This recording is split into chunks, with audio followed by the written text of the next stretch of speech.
આજની ધર્મકથા. પ્રણામ. પૂજ્ય પન્યાસજી મહારાજ શ્રી નૌપદ આરાધક સમાજ તરફથી હાલારના વસઈ નામના રળિયામણા ગામની અંદરમાં 800 આરાધકો સાથેનો એ સિદ્ધચક્ર ભગવંતની આરાધના માટેની ચૈત્રી હોળીનો અવસર. એક તો પન્યાસજી મહારાજ અને એમાં સાથે ભળ્યા સાહેબના અનન્ય ભક્ત એવા બાબુભાઈ કડીવાળા.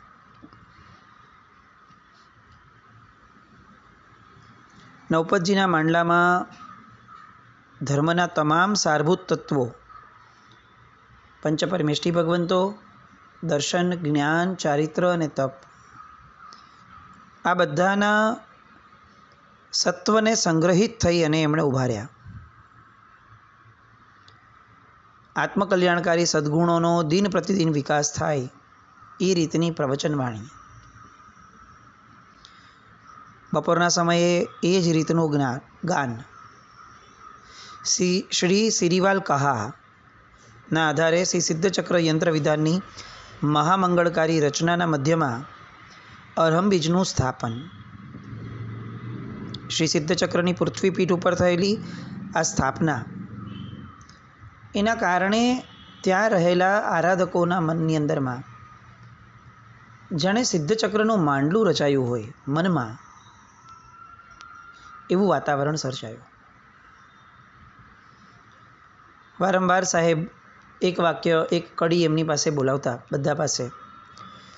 અરિહંત સિદ્ધ વંદો આચાર જો વજાય, મુનિ દરસણ નાણ ચરણ તપ એ સમુદાય. એ નવપદ સમુદિત સિદ્ધચક્ર સુખદાય, એ ધ્યાને ભવિકના ભવકોટી દુઃખ જાય. વિદ્યાનુવાદ નામના પૂર્વમાંથી ઉદ્ધારેલા આ સિદ્ધચક્ર યંત્ર, એના પરમાર્થ રહસ્યોને જેમ જેમ સાહેબ ઉઘાડતા જાય તેમ તેમ આ આરાધના સાક્ષાત સુરતરુ અથવા સુરમણી જેવી લોકોને લાગતી ગઈ.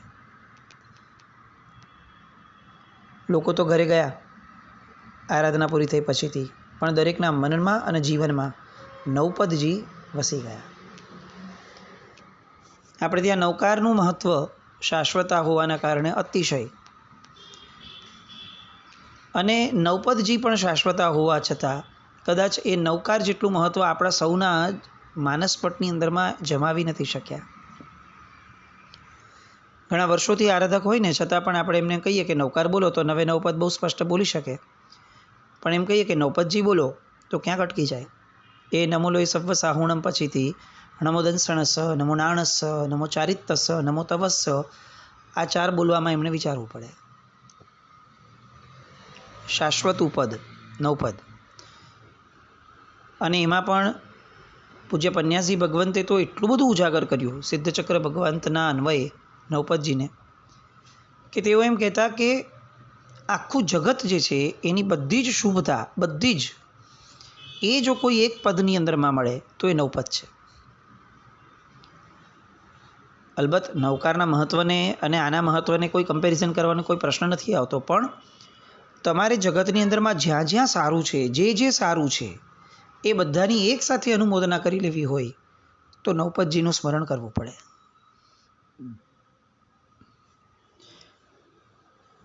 સાહેબજીનો એક બીજો એ જ અરસાનો હોળી પછીનો પ્રસંગ નાનકડો.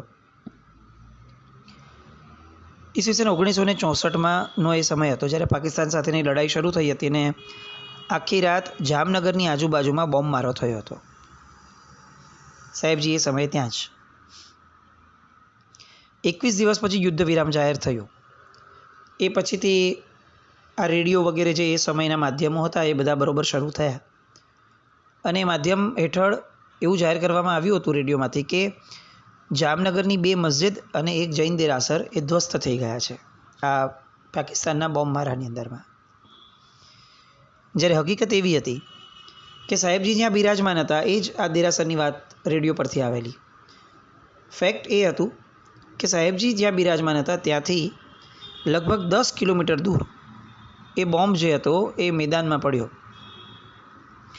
મેદાનમાં પડ્યો પણ ફૂટ્યો જ નહીં. અને ત્યારે જૈનો જ નહીં, જૈનેતરો પણ આ વસ્તુ ઠોકી ઠોકીને લોકોની અંદરમાં ચર્ચાઓ ચાલતી અને લોકોને કહેતા કે આ બધો જ આ સાહેબજીની સાધનાનો પ્રતાપ હતો કે બોમ્બ બીજા બધી જગ્યાએ જે થયું એ થયું, પણ સાહેબજીની સમીપની અંદરમાં બોમ્બ આવ્યો તો ફૂટ્યો જ નહીં, પડ્યો રહ્યો એમને. હાલારની પવિત્ર ભૂમિમાં સાહેબજીના વિચરણનું આ 3જું વર્ષ હતું.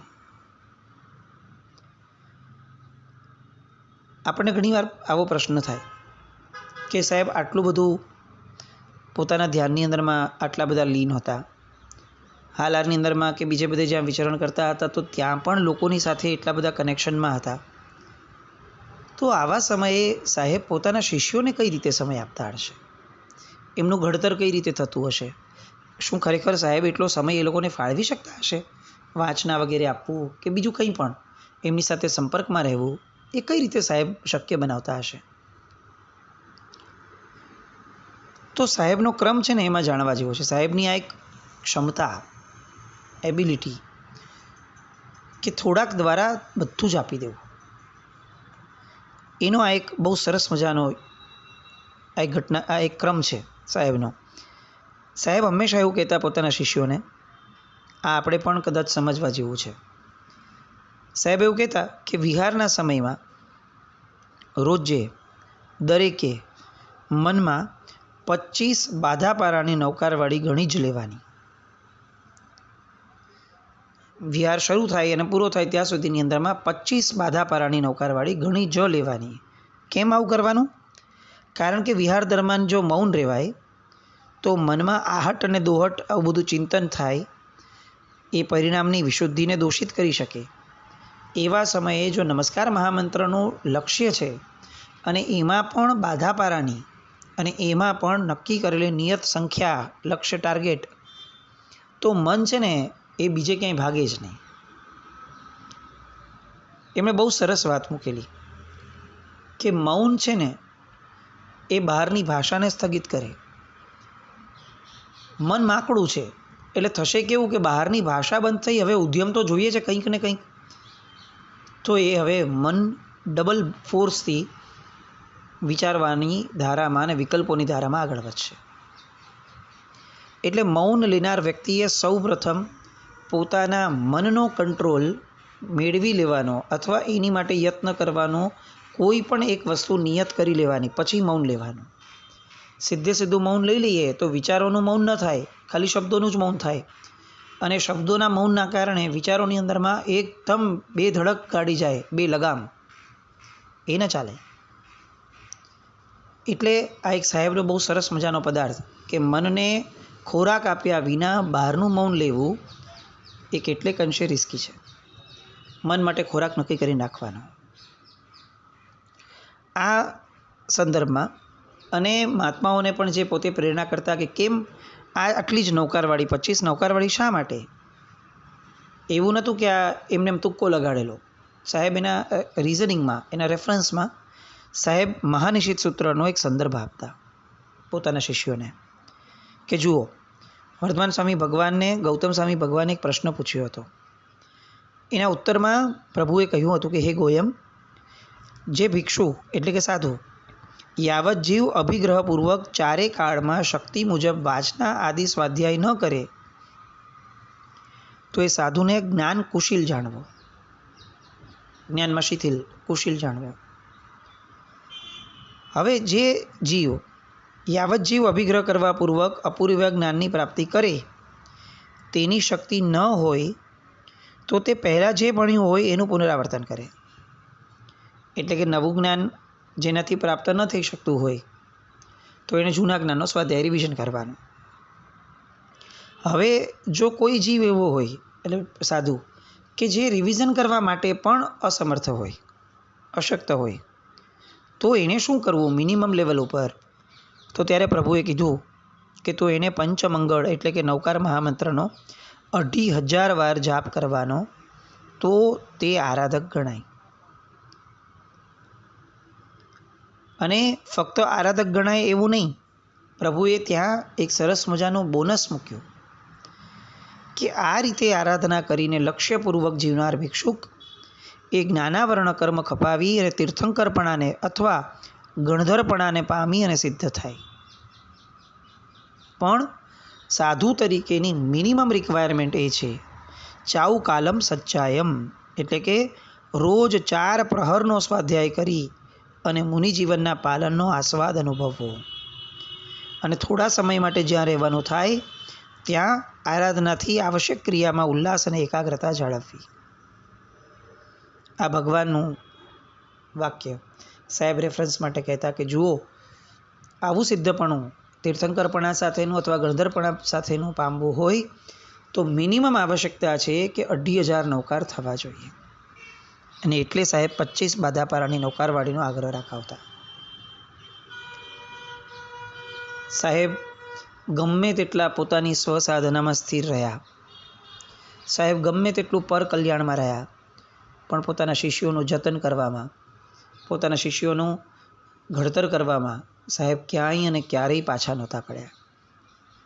આજે પણ એમના શિષ્યોને જ્યારે જોઈએ તો ચોક્કસપણે એવું લાગે કે પન્યાજી મહારાજની પ્રતિભા, પન્યાજી મહારાજનું પ્રતિબિંબ એ બધામાં છલકાઈ રહ્યું છે. એમના જ શિષ્ય પૂજ્ય મહાસેન વિજયજી મહારાજ સાહેબ, એમણે નવાગામમાં ચોમાસું કર્યું 2021નું, એટલે એમણે નવકારનો જપ, આઈમ્બિલનો તપ, આ 2 સૂત્રો ઉપર સરસ મજાનું લોકોને આઈમ્બિલ સાથેનું જોડાણ કરાવડાવ્યું.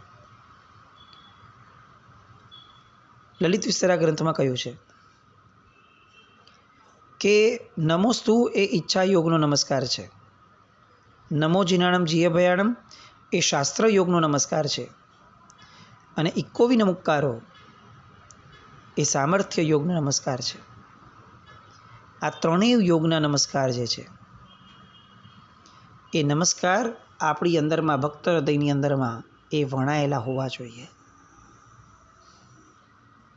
સાહેબ આ વાચનાઓ બધી આવી આપતા હતા ત્યારે એક વ્યક્તિએ, એક યુવાને સાહેબને પ્રશ્ન કર્યો કે અત્યારે તીર્થંકર રૂપે હરિયંતો તો વિચરતા નથી, મોક્ષમાં બેઠેલા સિદ્ધો તો કશું કરતા જ નથી, તો પછી તમે જે આ નમસ્કારની વાતો કરો છો એ કયા ભગવાનની ભક્તિનો લાભ આપણને થવાનો?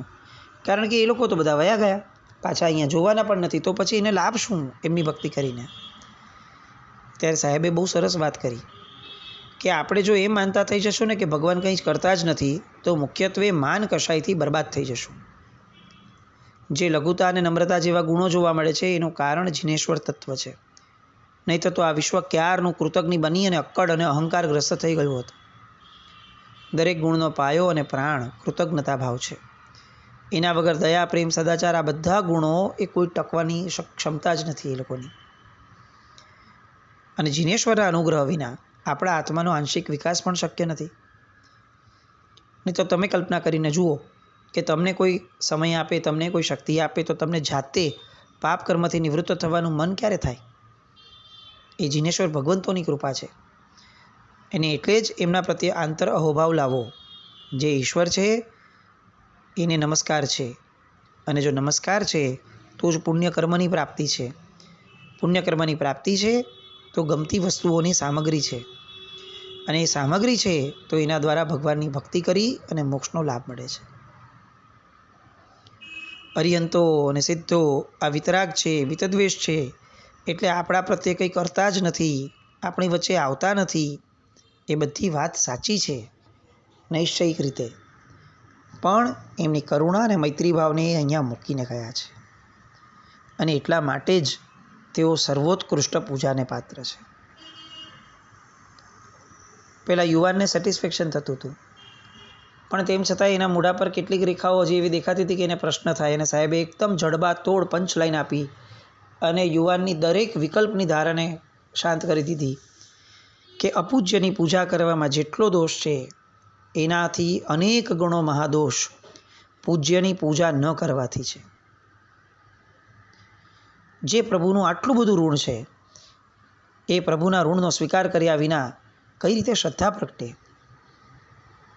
એટલે દેહરૂપ મંદિરની અંદરમાં જે સૂઈ ગયો છે આત્મા, એ આ સૂતેલા આત્માને જગાડવા માટે મંદિરે જવાનું છે, અને પ્રભુના અનુગ્રહથી એ સૂતેલા આત્માને જગાડી અને એ જ આત્માને પ્રભુ બનાવવાનો છે.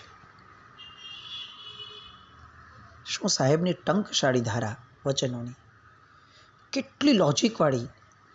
આજે આપણા બધામાં પ્રભુ પૂજા કરવા છતાં પણ જે શુષ્કતા આવી ગઈ છે, રૂટીન થઈ ગયું છે, એવા સમયે પન્યાજી મહારાજનો એક એક શબ્દ ઘૂંટવા જેવો છે. એક પણ ક્રિયા નિરર્થક નથી. એક પણ ક્રિયાની પાછળ લોજિક ન હોય એવું જૈન શાસનમાં બની જ ન શકે. આ સર્વજ્ઞોનો ધર્મ છે. અને તેમ છતાં પણ ફક્ત લોલે લોલ લૌકિક કાર્ય આશયથી અથવા લોકો કરે છે એટલે એમ ટોળાશાહીની જેમ ધર્મ કરવો, એ બધાની ઉપર બ્રેક લગાડવા જેવી છે. અને એ બ્રેક લગાડવા માટે, એમાંથી આગળ વધવા માટે પન્યાજી મહારાજના વચનો એ બહુ જ મોટું ઔષધ છે. એ યુવકે અને આખી સભાએ આ સનાતન સત્યને સ્વીકાર્યું. સાહેબે એમને એ પછીથી નમસ્કાર મહામંત્ર પોતાના મુખેથી આપ્યો. એ યુવાનને સાહેબે બહુ સરસ વાક્ય છેલ્લે કીધું. વ્યક્તિગતમાં જ્યારે નવકાર આપ્યો અને એ પછીથી તો નવકારની ધારામાં ખૂબ ઓળઘોળ થયો યુવાન. સાહેબે એક વાક્ય એને બહુ સરસ કર્યું. નિશ્ચય અનુસાર સિદ્ધોનું અને વ્યવહાર અનુસાર અરિહંતોની આજ્ઞાનું પાલન કરવું જોઈએ. વ્યવહારમાં અરિહંત પરમાત્માએ જે કીધું તે સત્ય, અને નૈષ્ઠિક રીતે સિદ્ધ પરમાત્માઓનું જે સ્વરૂપ છે એ સ્વરૂપની સાધના છે. અનાહત નાદનો દિવ્ય રણકાર અને અજપા જાપની અદ્ભુત ભૂમિકા એ સાહેબની રહેતી. અનાહત નાદ એક એવો પ્રકારનું આ નાદ કે જે નાદ છેક ઊંડાણથી નીકળે. આપણે અત્યારે બોલતા હોઈએ ને તો આપણો અવાજ આપણને એમ લાગે કે સ્વર પેટીમાંથી નીકળે છે. પછી જેમ જેમ જેમ આપણે ઊંડા ઉતરતા જઈએ શ્વાસની ધારા સાથે અથવા ધ્યાનની ધારા સાથે, તો આપણને ખ્યાલ આવે કે એનું ઉદ્ગમ કંઠપેટ સ્વરપેટી નથી, એનો ઉદ્ગમ ક્યાંક બીજે લાગે છે. એમ અંદર જતાં જતાં જતાં અવાજનો જે પૂદગલ છે એ પૂદગલને ફોલો કરાય. એ ફોલો કરાતા કરાતા ખ્યાલ આવે કે અચ્છા, આ તો છેક મણિપુર ચક્રમાંથી નાભીમાંથી નીકળતો સ્વર છે. અને નાભીમાંથી નીકળાતો સ્વર એનું અનુભવન કરવું, એની ફીલ લેવી, અને પછીથી જે નાદ નીકળે હવે આપણા મનમાંથી, આપણા એ નાભીના સ્વરમાંથી, એ અનાહત નાદ. કેમ અનાહત છે? કારણ કે હવે આ નાદ કોઈનાથી પણ આહત થાય એવો નથી, હર્ટ થાય એવો નથી, કોઈનાથી પણ ડિસ્ટર્બ થાય એવો નથી. એ સ્વયં પોતે અંદરથી નીકળેલો નાદ છે, આત્માનો નાદ છે. આવા અનાહત નાદપૂર્વક જે મહાપુરુષો બોલતા, એમના વચનો જગતની અંદરમાં ઝીલાતા એવું નહીં, લોકો માથે લઈને નાચતા એમના એક એક વાક્યોને. અને એટલે જ આજે પન્યાજી મહારાજના જેટલા પણ લખાણો મળે છે એ દરેક શબ્દો માથે લઈને નાચવા જેવા અપ્રતિમ લાગે છે. કારણ કે એ અનાહત નાદ હતો.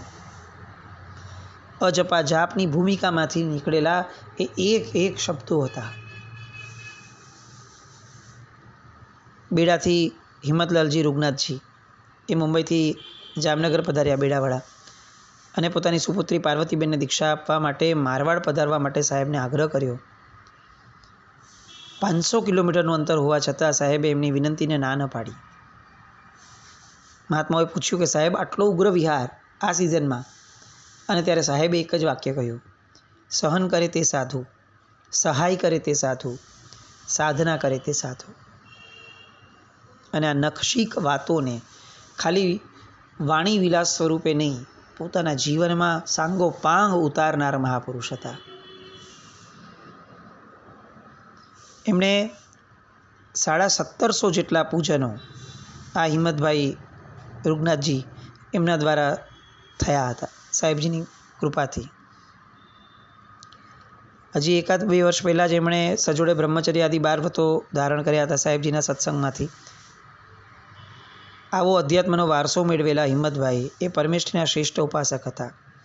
હિંમતભાઈ માટે કેટલીક વસ્તુઓ, હિંમતલાલજી રૂગનાથજી એમના કેટલાક સાવ સામાન્ય એમની માટેના અને અસામાન્ય આપણી માટેના એવા કેટલાક લક્ષણો.